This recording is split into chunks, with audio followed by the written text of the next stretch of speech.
For that eye-opening update. Let's cross over to Baringo County. Floods have displaced over 500 families and caused destruction of worth millions of shillings, while a petrol station was swept off by raging floods after River Pekera burst its banks at Marigat town in Baringo South. Heavy downpour, which lasted for an entire day, saw River Pekera burst its banks, causing floods at Budalangi Estate within the outskirts of Marigat town. Residents of Budalangi were forced to evacuate as the flood was rising, putting their lives at danger.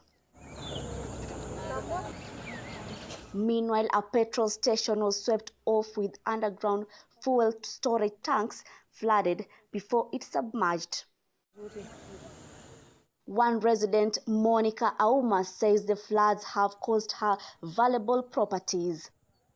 Sijapata usaidizi wowote mpaka wakati. Sasa tunabeba tu tukiweka kwa barabara hapa ndio tupate kuona mahali tutahamia. Barabara pia haipitiki, ni matope imejaa na maji mpaka na matope, hatujui tufanye nini. Hatuna makao, hatuna chochote. Sasa tunaomba serikali watusaidie kama wanaweza kutusaidia. Sababu hata sasa tumekwama barabara, vitu zingine zimekwama ndani, hatuna hata pa kuenda, hata hatujui mahali tutalala. Malazi yote, manguo yote, hata kubadilisha watoto ni shida. Tumekimbisha watoto kwa jirani, hata huko wamekaa wakiwa wameloa maji.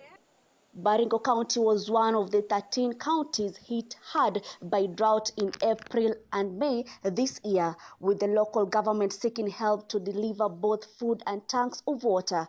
However, the same region in 2018, water level had increased to an extent of submerging tarmac roads and houses following the heavy rains later in the year. Mariam Salim, KUTV.